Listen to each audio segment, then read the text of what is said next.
তারা করতে চাইছে, আমাদের উপরে নির্ভরশীল। তাহলে ভোটের সময় বলবো কি বন্যায় তোরা ডুবে গেছিলি, আমি তোকে সাহায্য করেছিলাম না। আপনি বলছেন সমাধানটা সম্ভব, মানে এই কেন্দ্রীয় রাজ্য যদি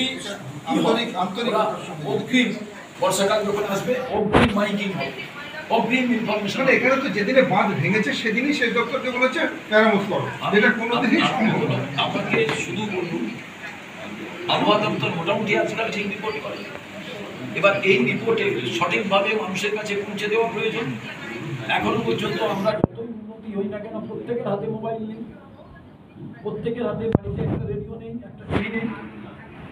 তাহলে এইরকম জায়গায় আমরা যতই জিরো অ্যাকাউন্টের কথা বলি, ডিজিটাল সিস্টেম বলি, জলের তলায় সব যখন চলে গেল, অগ্রিম তাদের যদি একটু ব্যবস্থা করা যেত যে এই 2-3 মাস জল হতে পারে, আমরা একটা অস্থায়ী কিছু করে রাখি, তাহলে বই খাতাগুলো ছেলে মেয়েদের চলে যেত, ক্ষয়ক্ষতি কমতো। এবং ওখান থেকে যেটা ভয়ঙ্কর দেখলাম, সেই কংগ্রেসের আমলে করা স্বাস্থ্য কেন্দ্র সেটাই আছে, সেটার কিছু উন্নতি আমাদের প্রাক্তন বিধায়ক তিনি করেছিলেন।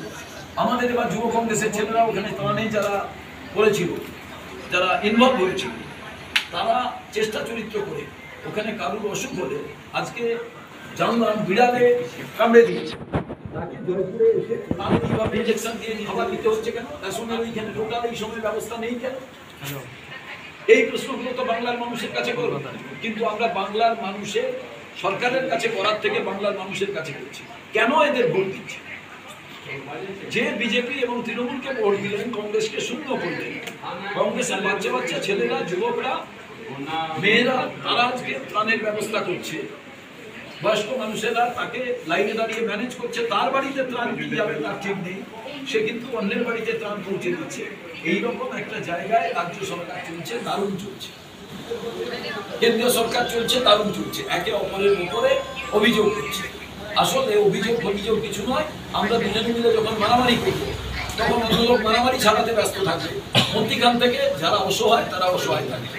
এটা এখানকার মানুষ যদি না বোঝে এবং নির্বাচনের সময় যদি সব ভয়কে অতিক্রম করে এদের না হারাতে পারে, তাহলে প্রত্যেক বছর ডুববেন, প্রত্যেক বছর আপনাদের ছেলে মেয়েদের ভবিষ্যৎ ডুববে, পেন্সিল বই খাতা সব ডুবে যাবে, আপনারা কোথাও প্রতিবাদের জায়গা পাবেন।